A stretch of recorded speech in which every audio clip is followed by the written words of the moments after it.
My good people, my good people. Hello, world. Welcome back to the show that's hot with your boy Rob Scott. This is Robs2Cents. And man, we got some shit to talk about today. Did we just not see a hell of a football Sunday? We saw some great games today. I'm going to start off first. How can we not start off first by not talking about the GOAT, my boy, Tom Brady? TB equal TDs is all I'm going to say. My boy Tom went bonkers today. He went crazy today. What a hell of a game he played as the Tampa Bay Buccaneers defeated the Carolina Panthers 46-23. Tom Brady, what more can I say? 28 for 39, 341 yards, 3 touchdowns, no interception, one rushing touchdown. As Skip Bayless would say, the greatest QB sneak quarterback at the 1 or 2 yard line we've ever seen in NFL history. What a fucking game he had today. Now, I know a lot of people out there wondering, why did the Buccaneers, why were they able to have a great game against the Carolina Panthers, but not against the New Orleans Saints? I'm going to give you one guess. It was the running game. The Buccaneers finally had a running game today. Ronald Jones, the second, 23 carries for 192 yards, one touchdown, and that one touchdown was a 98-yard just dash to the end zone. Nobody from the Panthers could catch him. The Buccaneers were stuck on the 2 yard line, on their own 2 yard line, and boy, oh boy, that boy Ronald Jones turned it up a notch. A 98-yard touchdown. Man, let me tell you. And what's a quarterback without his receiving core? What's a quarterback without his supporting cast? Man, we look at the receivers for the Buccaneers. Chris Godwin, 6 receptions, 92 yards. Mike Evans, 6 receptions, 77 yards, 1 touchdown. Antonio Brown, 7 receptions, 69 yards. And even Rob Gronkowski turned back the clock. 2 receptions, 51 yards, 1 touchdown.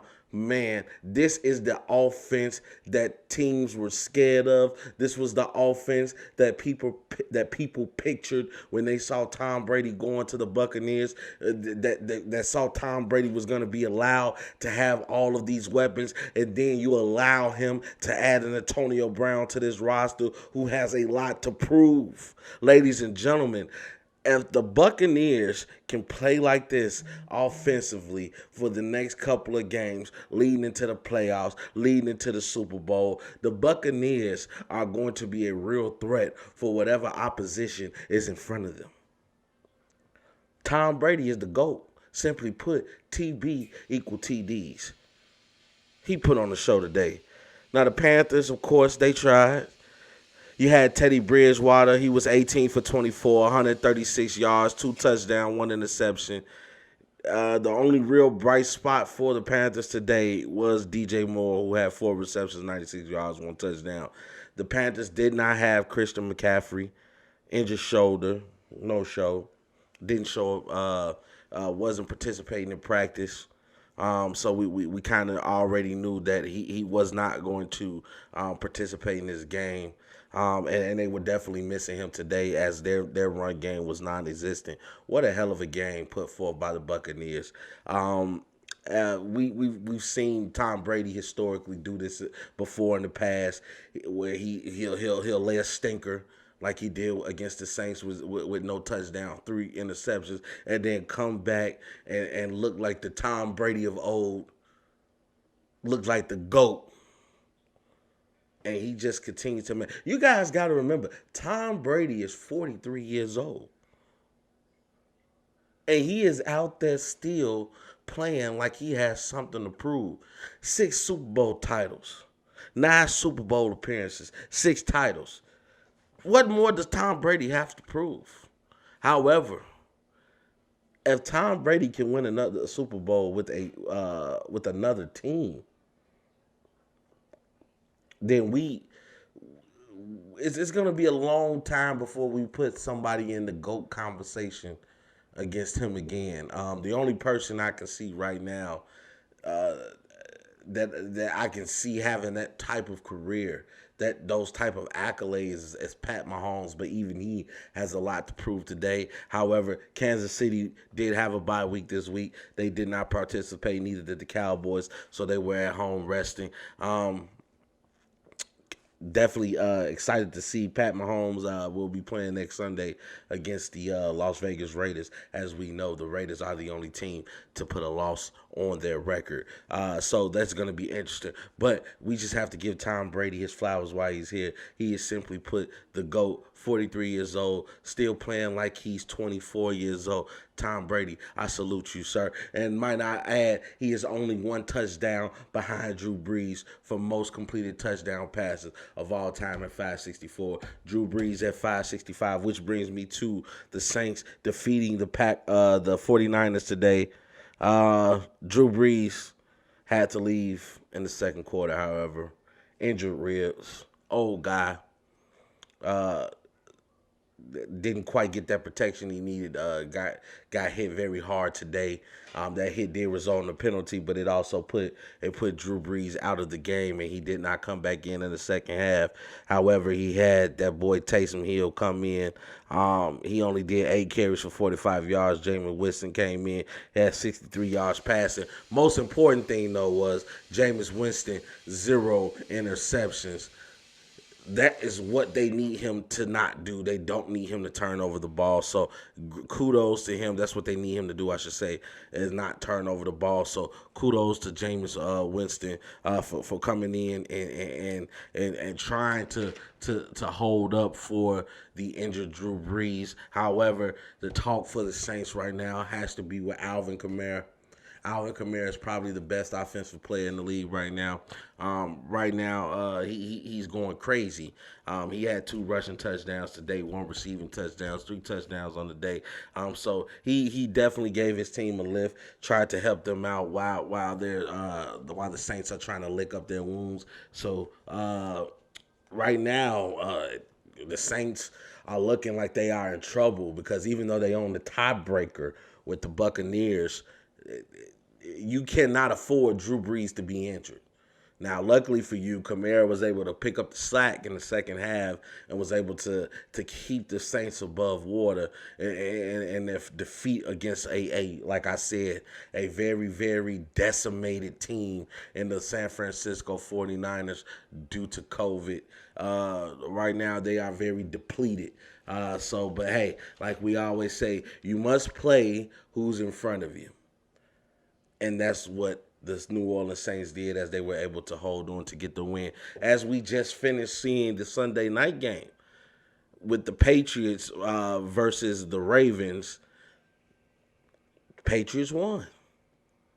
Great job to Cam Newton. He came in today. 117 yards passing on the day, 1 touchdown, 1 rushing touchdown for 21 rushing yards. He had some help. His teammate, his partner in crime, brother Jacoby Myers, who's a quarterback, who played quarterback in college, however, who sometimes turned into receiver. But he was 24 yards on the day, passing with 1 touchdown, as we saw that little flea flicker that they were able to hit during the game to Rex Burkhead, who also had 2 touchdowns on the day. So the Patriots look good. That defense still looks very questionable. You have to question the front office of the Patriots. You have to question Bill Belichick on why couldn't he and Tom Brady get along? Why would you let a quarterback of that stature not retire in New England? Why would you not give him his praises and accolades that he deserved? Why would you damper that relationship and force Tom Brady's hand to want to leave New England and to take his talents to the NFC South, where he's down there with the Tampa Bay Buccaneers? Why did anybody not step in and tell Belichick, you need to slow your roll? you are a great coach, but you're only as good as the quarterback you put in to help run the show. Bill Belichick right now has to be missing Tom Brady. There's times where I see Tom Brady is missing Bill Belichick and that discipline that he instills within his team. However, Cam Newton is doing everything he can. Excuse me. And we are seeing the same situation that Tom Brady went into last year. He had no receiving core.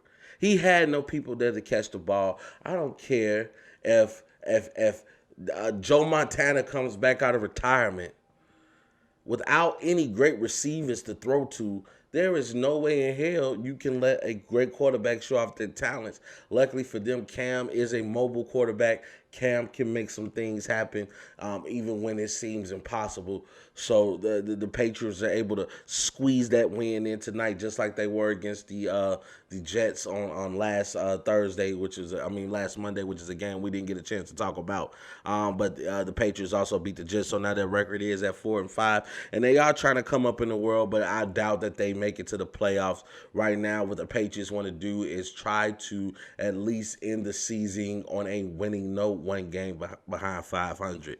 And as we look into some other games here this evening, just going to give you a quick rundown of things that happened. We saw the Las Vegas Raiders completely run over the Denver Broncos with each one of their running backs, Joshua Jacobs and Deontay Booker, each scoring 2 touchdowns each, 4-touchdown day for both of the running backs for the Las Vegas Raiders as they ran over the Broncos.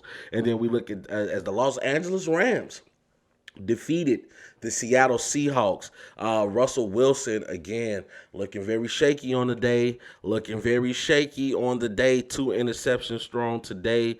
We saw that costly interception. I believe that was the second quarter, which prevented them from getting their touchdown on the day. And after that, the game was just all downhill from there. As I've said before, Seattle right now very inconsistent on all ends as we look at defense. And Russell Wilson, I would say this is probably his 4th game where he's had inconsistent play at the quarterback position. And then we look at the Colts defeating the Titans. Again, they were able to hold. This was the Thursday night game. The Colts defeated the Titans. They were able to hold Derrick Henry again to a subpar performance. Phillip Rivers played a hell of a game. 308 passing yards, 1 touchdown on the day. Defense held the Titans to 0 points in the second half. We saw the Cleveland Browns. Believe it or not, the Cleveland Browns are winning. They're rocking and rolling, and they defeated the Texans today. We will be talking about one particular player later that used to play for the Texans, a man that goes by the name of Mr. DeAndre Hopkins, who might be the best receiver in the NFL today. How in the hell, again, we have another how in the hell moment. How in the hell did the Houston Texans allow DeAndre Hopkins to leave? Somebody answer me this. We talking about right now, 2020, best receiver in the NFL. Did you see the catch that he just did tonight as Arizona defeated the Bills? Did we not see that? We're going to talk about that later. However, the Browns did defeat the Texans 10-7. Texans right now at 2-7. Looking like that was a very, very stupid mistake on letting DeAndre Hopkins go, and which is the very reason that J.J. Watt said, hey, get me the hell out of here. I do not want to be around a team that's rebuilding. You're going to lose J.J. Watt. You're going to lose your QB stud and Deshaun Watson. Houston, Texas, get your shit together. Then we saw Detroit defeat Washington 30-27. Last second field goal. Washington scored 17 in the 4th. They put up a fight, but as we know, Washington is part of that pitiful NFC East. And speaking of the East, we saw the Giants defeat the Eagles. And my, oh my. With the Giants at a 3-7 record, they are now in position to possibly take over the NFC East with a 3-7 record. The Cowboys are 2-7. They're only one game behind. The Eagles right now still hold the first spot. I think they're at 3-5-1 on the year. It was 27-17, a nasty defeat. The battles continue in the NFC and the NFC East. And might I just say, that's a sorry ass division. That a team can be 3-7 and still be in position to be in first place in their respective division. This is where I think that the NFL has to stop looking at divisions and start actually looking at the conference standings when it comes to NFL playoff seeding. There is no way in hell that a team that's 3-7 should even think about being in the NFL playoffs right now. I think this is something that their executives, their board of directors, their players' leagues, their players' associations, these are things that you must look at, because the NFC East should not be rewarded just because they're a fucking division in the league. That losing should not be rewarded. You should not be able to say I am a first place. I should not be able to win a division title at 3-7. I shouldn't even think about being in the playoffs at 3-7. I believe that the fifth place team in the conference standings should just win that division crown by default. That's just me though. That's Robs2Cents. We see the Packers defeat the Jaguars 24-20. We're gonna stop and talk about the Packers right now, who I believe is the best team in the NFC right now. Aaron Rodgers is on another level right now. He's at 325 yards for the day, 2 touchdowns, 1 rushing touchdown. He did throw 1 interception, but hey, even the great ones are allowed to make a mistake. He had his supporting cast as well. He had Marquez Valdez-Scantling, 4 receptions, 149 for the day, 1 touchdown. And of course, that dynamic duel, that great partnership that he has with Devontae Adams, 8 receptions on the day, 66 yards, also 1 touchdown. Right now, the Green Bay Packers has it rolling. That pains me to say, being from Chicago, being a Chicago Bears fan, and of course, regardless of what happens to the Bears, we never want to lose out to the Cheeseheads. I'm pretty sure my uncle is somewhere right now happy. My Uncle Kelvin, he's somewhere smiling with his Cheesehead hat on. Shout out to Green Bay right now, man. They are playing some hell of football right now. They're right now. They are rocking and rolling behind the great Aaron Rodgers, who, in the words of Stephen A., that is a bad man. And A-Rod proved it today, throwing 4 touchdowns on the day. We saw the Dolphins defeat the Chargers. Tua Tagovailoa, the sensational rookie, 2 touchdowns on the day, no interceptions, 169 yards. Had a great game today as the Dolphins defeated the Chargers. And then last but not least, we saw Arizona defeat the Bills 32-30. We just saw Josh Allen make a hell of a football play to score that touchdown with Stephon Diggs, and then boom, Kyler Murray, the sensational rookie, the rookie that has taken this league by storm, with a Hail Mary pass to the best receiver in the league. I believe that Hail Mary went for 48 yards to DeAndre Hopkins, who caught the ball over 3 defenders, who was very Randy Moss-ish out there today, who was very Terrell Owenish out there today. DeAndre Hopkins had a hell of a day. 7 receptions, 127 yards, 1 touchdown. That 1 touchdown being the Hail Mary play. And what more can I say about this sensational rookie, Kyler Murray? 22 for 32 yards on the passes on the day, 245 yards, 1 touchdown, 2 rushing touchdowns, 1 INT on the day. This guy is playing out of his mind right now. um, and he actually has the Arizona Cardinals at a three-way tie in the NFC. What's that? The NFC West. With the Seahawks and the Los Angeles Rams. So as we look at the division leaders right now, if we look at the playoff picture today as is, we have the Packers at number one, Saints at number two, Seahawks number three, Eagles at number four. We have the Bucks in that wild card position at number five because the Saints own the tiebreaker, beating them twice and sweeping the season series, I should say.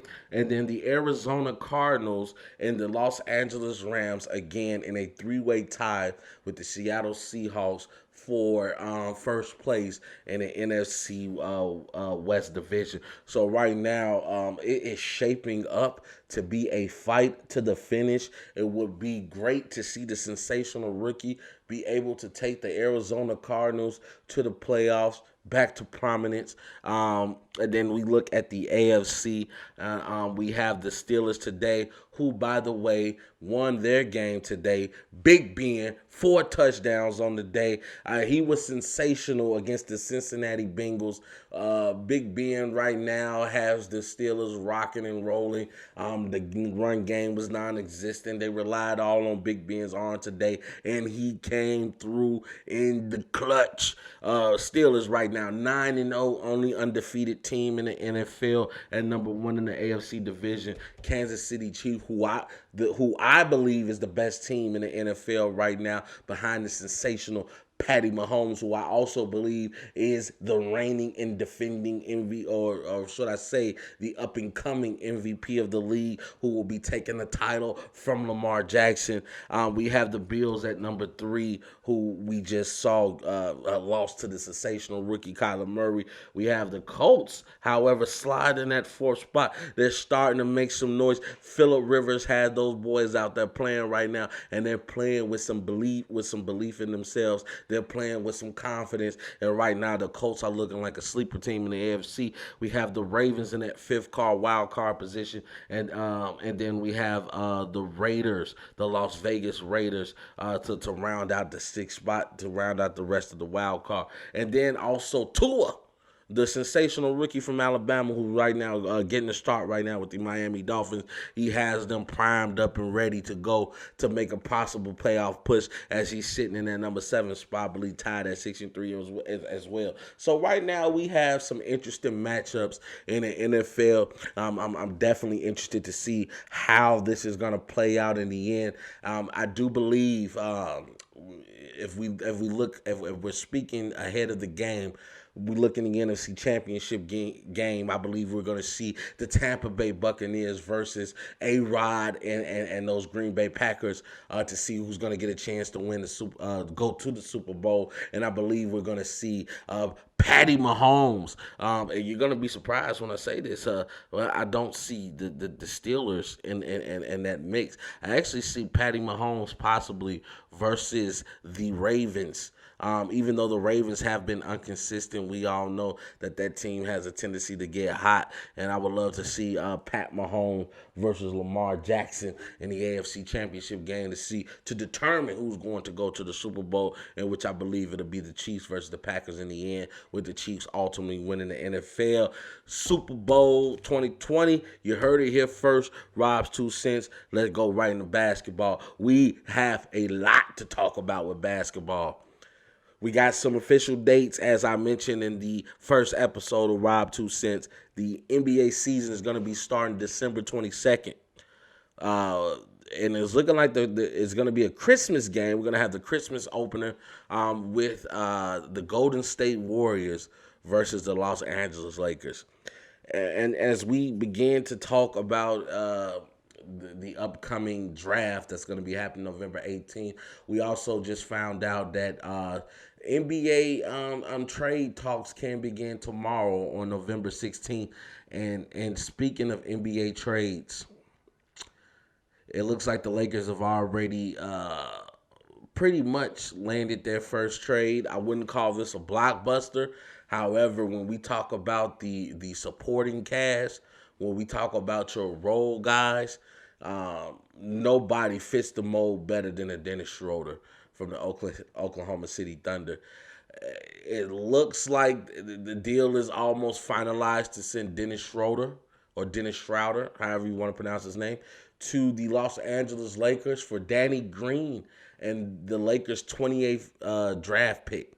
Um, I love to see Dennis Schroeder with the Los Angeles Lakers. However, does this mean that because you're getting Dennis Schroeder, are you going to be getting rid of Rondo? Are you going to allow Rondo to test the waters out there? As we know, the Clippers are kind of interested in Rondo, and I'm pretty sure some of these young teams like Phoenix, maybe somebody like a Dallas might be interested in a Rondo, especially when you have Porzingis and Luka out there. So that's going to be very interesting to see how this is all going to play out. However, the Lakers are not only just interested in Dennis Schroeder, as I mentioned before, they are interested in Chris Paul as well as we'll get into. A lot of teams are interested in Chris Paul, actually. But the Lakers are also interested in the boy Big Serge Ibaka. Ibaka with the blocker. As I said before in the first episode of the podcast, Ibaka is definitely a LeBron type player. He's definitely a player that LeBron will want to play with, a player that is a big who can protect the paint, who can space the floor, who can hit wide open threes, who can set massive picks to put some hurting on some people. Ibaka is your man. And then last but not least, I don't know where the hell this came from, but the Lakers are interested in DeMar DeRozan. Now, don't get me wrong. Don't get me wrong. I don't say that like DeMar DeRozan is a bad player. I don't say this like DeMar DeRozan can't play the game of basketball. But when we talk about teams and fits, who fits with this team? Who fits with the makeup of this team? Who fits with the style of play that this team likes to play? DeMar DeRozan don't fit the Lakers. He does not. DeMar DeRozan gets all of his work done within the three-point line. He's a perimeter jump shooter. He likes to drive. He can slash. He still has that crazy athleticism. God, I mean, the man can jump out the gym. But he does not fit the Lakers. As I just mentioned, LeBron needs shooters. LeBron likes players that can space the floor. LeBron likes defenders, somebody who can help him defend those wings and stop these players from putting pressure on Anthony Davis and Dwight Howard in the paint and the JaVale McGee's in the paint. So I'm very interested to see how this DeMar DeRozan Bowl will go. We also have a couple of other interesting trades. We see that Daryl Morey is the president of Philadelphia, and he's been pushing. He's the president of basketball operations in Philadelphia. He's been pushing to get James Harden to come on to Philadelphia via trade. However, whew, I had to say woo on this one.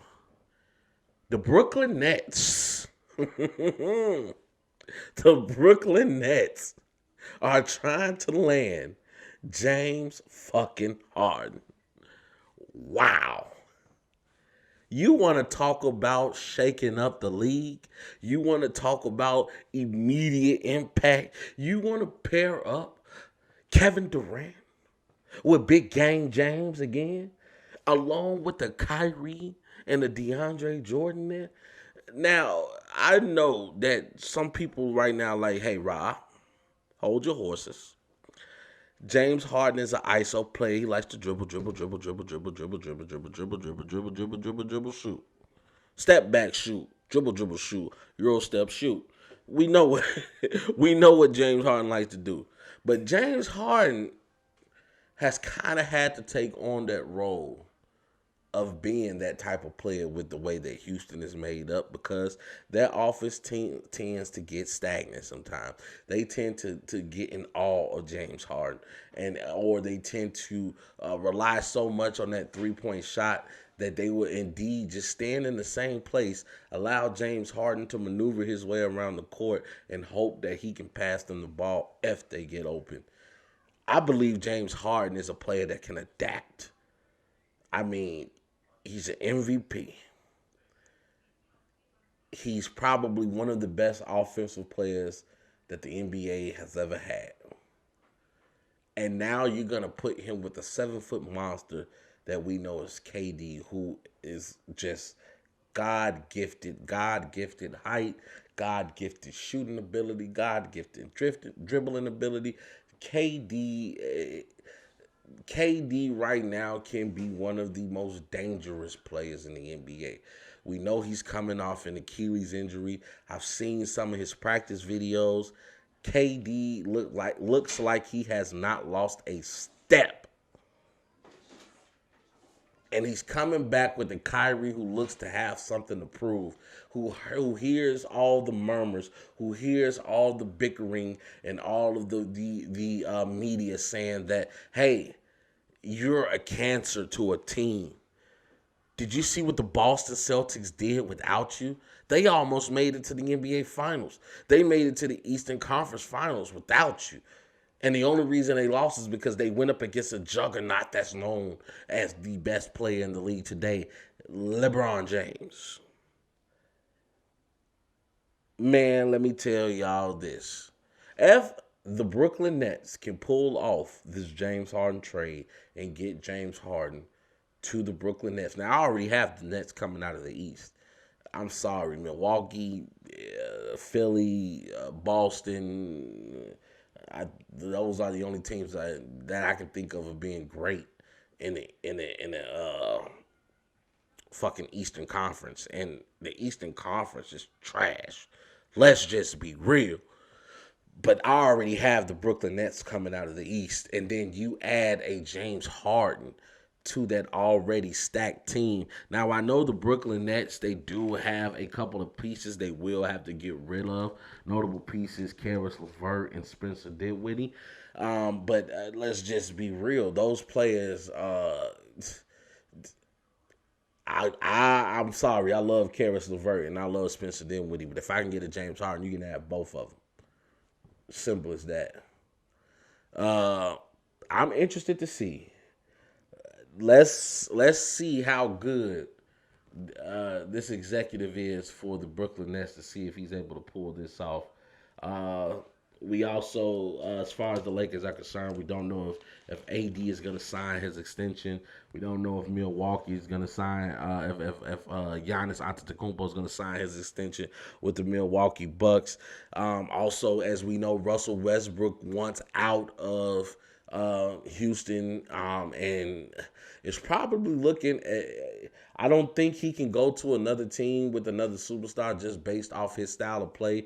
Russell Westbrook, unlike James Harden, refuses to adapt, that he's going to play the way that he wants to play. And I'm not saying that Russell is a bad teammate and not saying Russell Westbrook is a bad NBA player. One thing I can say about Russell Westbrook is that when you watch Russell Westbrook, you're not going to get cheated out of your money. He's going to give you 120% on the NBA floor. He's not going to leave anything on the line. He's going to give you everything he's got. And you're not going to sell yourself short. And it's not like he's going out there to play to lose. He wants to win. It's just that he also wants the single individual accolades that come with the game of basketball as well. And sometimes you have to be willing to sacrifice some numbers on any given night. You have to be willing to sacrifice some touches on any given night. And I believe that's the reason why it didn't work out with Houston. I mean, that's James Harden. As great as Russell Westbrook is, James Harden is better. And he's a more natural scorer. He even almost led the league in steals if he did not lead the league in steals. So this was something we seen new from James Harden that we seen. We didn't know that he can play defense. I mean, the joke was always he'll give you 50 and allow you to score 50. But kudos to James Harden on playing some defense last NBA season. And then as far as with Chris Paul goes, we know that teams are right now fighting to get with Chris Paul. I agree with Charles Barkley 100% when he says Chris Paul is the greatest leader in the NBA that we've ever seen. And when I say leader, I'm just mean somebody that could bring the most out of you, somebody that can get the most out of his team, somebody that motivates his team, somebody that knows that when your team goes to war, Chris Paul is going to be right there behind you, swinging fisticuffs right with you. Chris Paul, it has a lot of interest in him, and one of those teams being the LA Clippers. Now, I was just joking with a friend of mine the other night. I said that if Chris Paul goes to the Los Angeles Clippers and they are able to keep Paul George around Kawhi, then that is an instant ring. And I'm not going to change my mind on that. If you put Chris Paul with Kawhi Leonard, granted, no injuries happen, I don't see a team that can stop them. Because now you're going to allow Kawhi Leonard to go back into his natural role of playing off the ball. I believe last year, their problem that they faced when they went against Denver in the semis of the Western Conference playoffs is that Patrick Beverly became a liability. And I love Pat Beverly. He's from my city. He plays hard. That's a motherfucker I would want in the trenches with me every time. Patrick Beverly plays hard. He ain't no bitch. But if we look at when he is not able to play defense to the level that we know, and he's not much of a scorer, he's not much of a distributor, he then becomes a liability. And when you have a liability on the floor, unfortunately, sometimes it feels like you're playing 4-on-5 out there. However, with Chris Paul, when those moments come where Paul George is shrinking, when Kawhi Leonard can't seem to hit a shot, that's when a Chris Paul will become your best friend.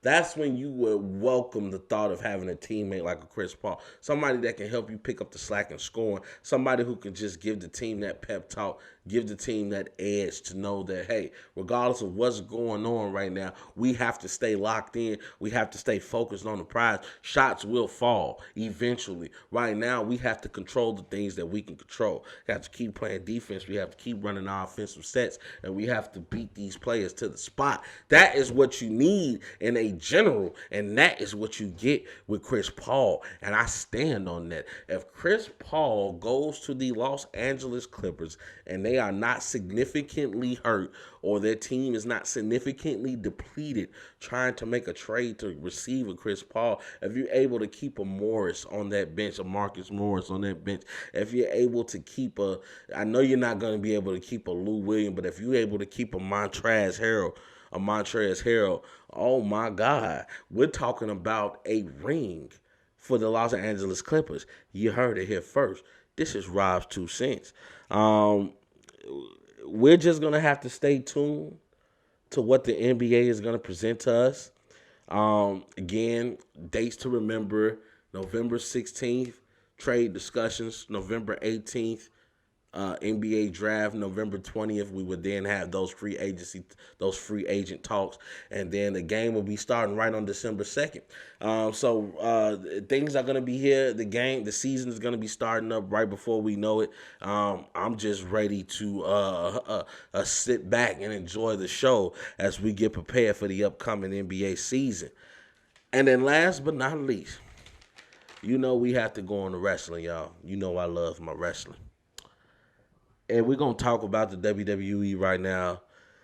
They are putting on a great product, as I mentioned before. This Roman Reigns, Jey Uso, Paul Heyman connection is continuing to evolve in his storyline. As we just saw this past Friday night SmackDown, Roman Reigns was out pretty much gloating, pretty much tooting his own horn.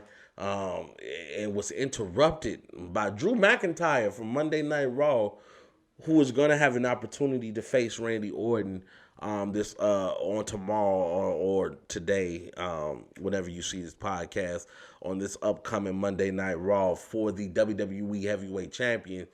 championship, in which we know that if Drew or whoever wins that title, they're going to be able to face Roman Reigns at Survivor Series when it will be champion versus champion. WWE World Heavyweight Champion from Raw versus the SmackDown Universal Heavyweight Champion. It's gonna be a great match.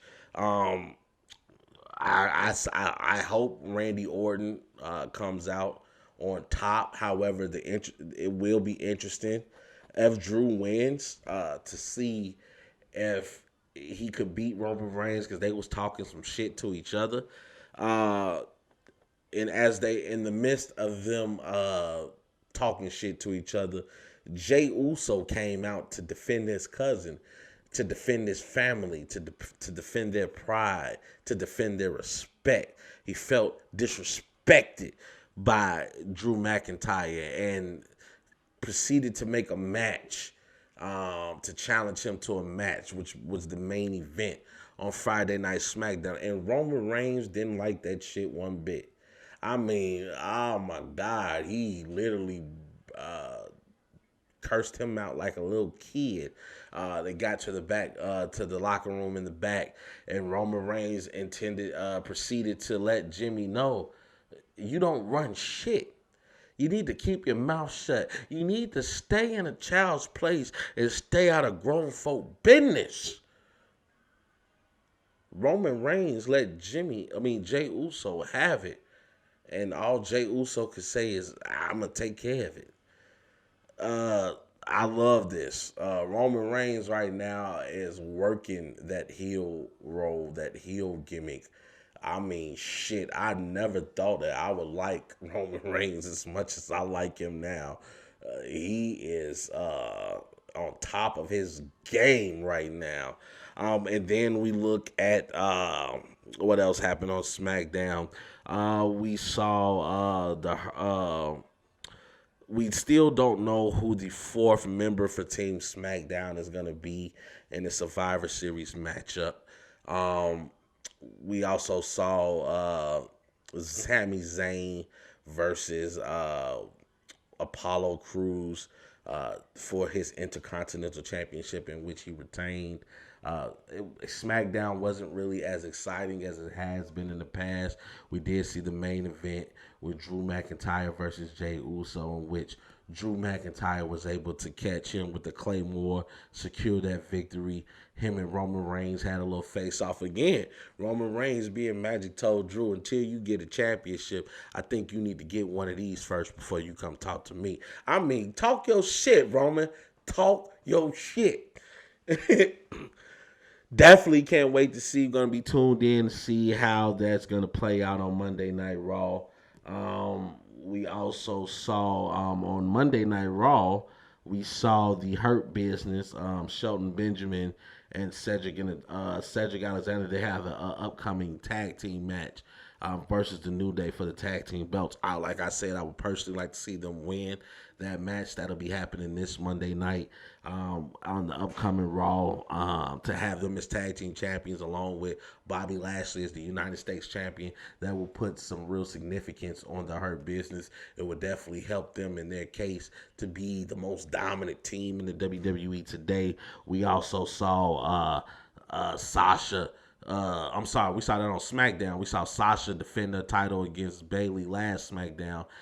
She defended it successfully, and now she has a storyline coming up with Carmella. As Carmella is back now in the fold, and she's going to be challenging soon for that SmackDown Live Women's Championship. Also, want to give the ladies some love for the Women's Survivor Team matchup.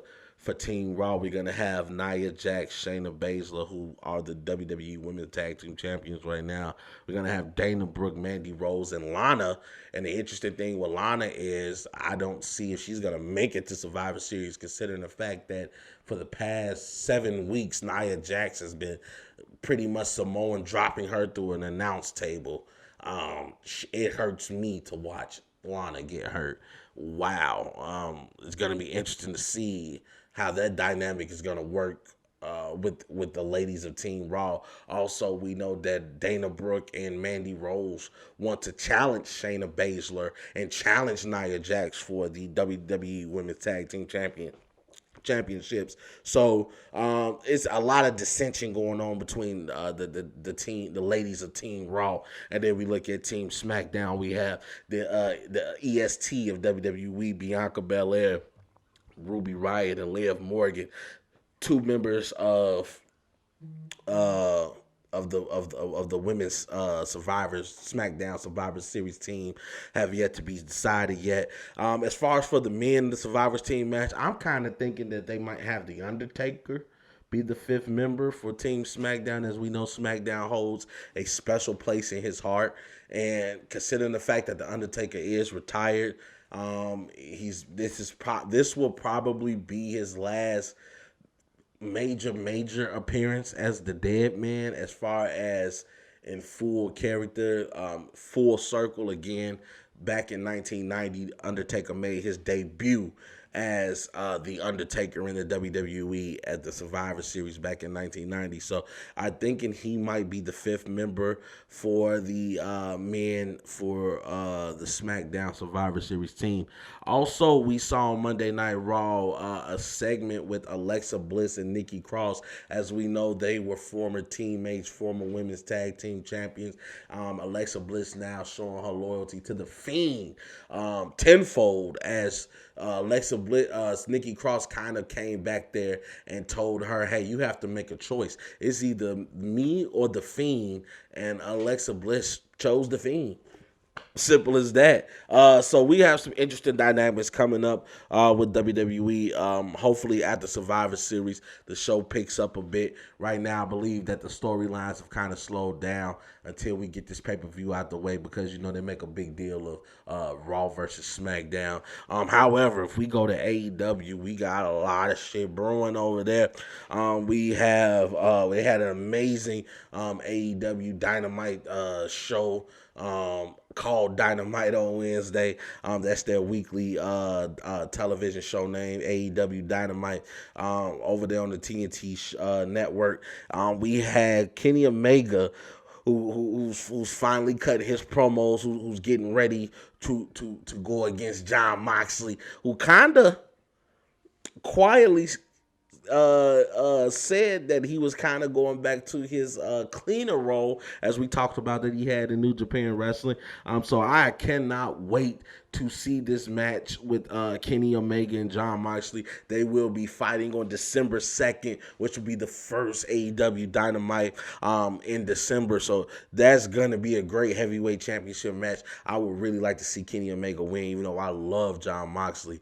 Kenny Omega right now needs that title. We need to put a shot of adrenaline within AEW, and I believe that would do so. We saw Cody come out and cut a promo where he was pretty much saying that he will get back to the TNT Championship. However, he kind of wanted to start his feud up again, or revisit that feud that he had with MJF, with Maxwell Jacob Friedman. As we know, he is the reason that Cody cannot challenge for the AEW World Heavyweight Championship ever. While being employed with AEW. But however, some chick came out, a beautiful chick. She came out by the name, I believe, Jada Cargill or something like that, and pretty much cut a promo against Cody about how little he is and how he think he is the giant killer. And with all that, when all was said and done, pretty much we're gonna have an upcoming matchup between Cody Rhodes and, get this, ladies and gentlemen, between Cody Rhodes and the Diesel, Big Shaquille O'Neal. Can't wait to see how that's gonna play out. And then we had a great match between the Butcher and the Blade versus QT Marshall and Dustin Rhodes, formerly known as Gold Dust. Had a great no holds barred match. We saw a lot of great spots, including a Macho Man like elbow off the top of the ladder from QT Marshall. who also won the match with a diamond cutter, who he was trained by Diamond Dallas Page to use this diamond cutter. I'm telling y'all, man, there's been some interesting things going on in AEW. We also saw at the beginning of the show, Team Taz come out, Brian Cage and Ricky Stark. And they were just talking their mess. And Ricky Starks has made it known that he wants to challenge Darby Allin for the TNT Championship. And I believe next week we're going to see Ricky Starks and Brian Cage versus probably Cody Rhodes and Darby Allin. I have to confirm that, guys, for you. But in the main event, we saw a great match between the Lucha Brothers, Ray Phoenix and Penta. They went against each other. Penta picked up the victory. As we know, Eddie Kingston had aligned himself with the Lucha Brothers and the Butcher and the Blade. And right now he looks like he's kind of kicking Ray Phoenix to the side. But lo and behold, the bastard, Pac, returned. Anybody that doesn't know who Pac is, he is formerly known as Neville in the WWE, the man with no limits, the master of the red arrow. And he made his return. As we know, before Pac left, he had a faction with the Lucha Brothers called the Death Triangle, in which they were a nasty team. They beat you up. They left nothing on the line, and they'll wreck shop and leave. Pac is back on AEW. I believe his situation was, as we know, he's from the UK, and around the COVID restrictions and quarantines, he was stuck in the UK. So it had been a while since we seen Pac. But Pac is back now with AEW. He's gonna be teaming up with Ray Phoenix to go against Penta and Eddie Kingston on next AEW Dynamite. Oh my God, y'all, we got some great shows going here. And then last but not least, we want to talk about the Inner Circle. We saw the induction of MJF, Maxwell, Jacob Friedman into the Inner Circle, and Sammy Guevara was not there. As we found out later in the show, apparently MJF sent an email to people to tell them to meet to the Inner Circle, to tell them to meet them at the beach, and then he sent another email that just said, just meet me in the ring. And apparently Sammy Guevara did not get that second email, so he was not there doing the induction of MJF and Wardlow into the Inner Circle. However, if you guys have not seen this segment or you don't watch wrestling, just please go watch this segment of MJF being inducted into the Inner Circle. The shit was hilarious. The man was out there quoting Drake lyrics. I mean, he said, I got everything, I had everything. And then started from the bottom. I don't even know who Drake is, but let me just tell you, I started from the bottom and now I'm here. Well, what a great segment by MJF and the Inner Circle. And we also wanted to make mention that Chris Jericho had just recently celebrated his 50th birthday. Le Champion, the Demo God. He's getting old, man.